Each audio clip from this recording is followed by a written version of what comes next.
একটা সাপ দেখবেন কতটুকু চিপাই থাকতে পারে, এই জিনিসটা আপনাদেরকে দেখাবো। দেখেন এখানের পরিবেশটা একটু দেখেন, ওই ড্রেনটা হচ্ছে অত দূরে, আর এখানে দেখেন এখানে ওই বনছন আছে এত দূরে।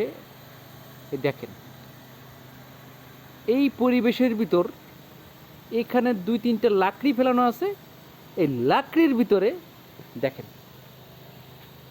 এই যে সাপ মামা বসে আছে। দেখেন দেখেন এই দেখছেন,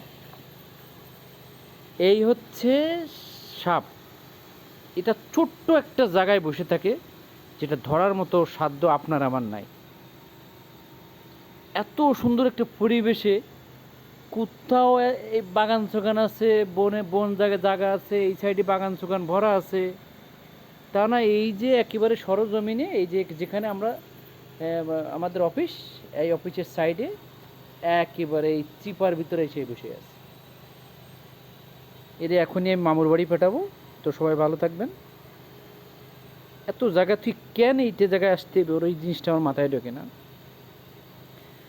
জিন পরি নাকি দিনের ভিতর একবার সাপে বা বিলাইতে রূপান্তরিত হয়, এই জন্য সাপ মারতেও খারাপ লাগে যে জিন হইতেও পারে, আবার বিলাই মারতেও খারাপ লাগে যে কখন যে বিলাই রূপ নেয়।